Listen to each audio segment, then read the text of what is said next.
দিব দিব দিব আপনারটা। এই যে কংস সঙ্গে সঙ্গে ঘোষণা করে দিল যে চারণ এবং মুষ্টিকের সাথে কৃষ্ণ বলরামের যুদ্ধ হবে।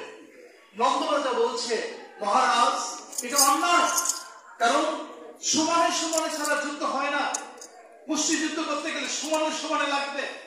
আমার কৃষ্ণ এবং বলরাম ছোট, তারা ওর সাথে কি করে পারবে?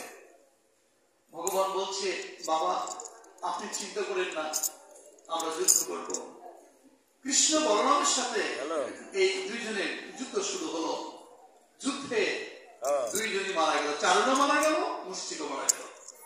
যেই দুইজন মারা গেছে, ঝাঁপ দিয়ে চুলের মুষ্টি ধরে এবার গোবিন্দ কি করেছে, বুকের উপর বসছে। বুকের উপর বসে এবার বললো, আমি এখন হয়ে গেলাম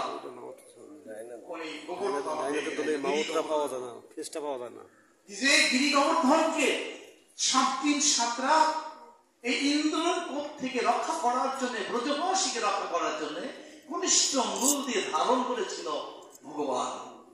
ছোট্ট বালক মা যশোদা বলেছিল, ও ব্রজবাসীগণ, আরে আমার গোপাল আজকের 6 দিন থেকে এই গিরি গোবর্ধনকে ধারণ করেছে, তোমরা একটু ওকে বিশ্রাম দাও। এমন সময় গোবিন্দ বলছে, বিশ্রাম দেবে আমাকে? ধরো তোমরা। ব্রজবাসী ধরে 1 সেকেন্ড ধরে রাখতে পারছে না, বলে, হে গোবিন্দ আমাদেরকে রক্ষা করো, গোবিন্দ আমরা যদি মারা যায় তুমি ছাড়া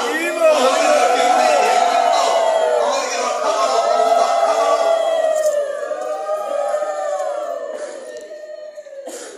সেই ভগবান আজকে বললেন, কংসের বিলাই যেমন ইঁদুর ধরে, মাছ যেমন হরিণ ধরে, ঠিক তেমনি এবার ধরেছে কংসকে ভগবান। ধরে তার বুকের উপর যে বসেছে, আর তো নড়তে পারে না। এবার চোখ মেলে তাকিয়ে দেখে কৃষ্ণের রূপ দর্শন করে কংস বলছে, আরে এত সুন্দর রূপ তোমার হে কৃষ্ণ, ইস এরকম রূপ কোনোদিন দেখিনি, আমি ধন্য হলাম অন্তিমকালে এই কৃষ্ণ তোমার রূপ দর্শন করে। রূপ দর্শন করিতে করিতে কংস আত্মা চলে গেল। এই আত্মা সমস্ত জায়গায় জ্যোতি রূপে ঘুরছে, ঘুরতে ঘুরতে এসে কৃষ্ণের চরণের সাথে মিলে গেল। শাস্ত্রকার বলল, ভগবানের হাতে যে মারা যাবে সে মহাপাপী হলো, তিনি ভগবানের চরণ এসে প্রাপ্তি হবে।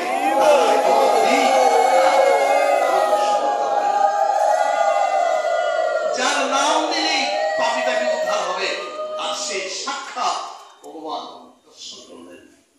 এই যে কংস উদ্ধার হলো, কংস বধ না, কংস উদ্ধার হয়ে বৈকুণ্ঠে চলে গেল, ভগবান বিষ্ণুদেবের চরণ প্রাপ্ত হলো। আজকের ভাগবত এখানে বিশ্রাম দিলাম। জয় জয়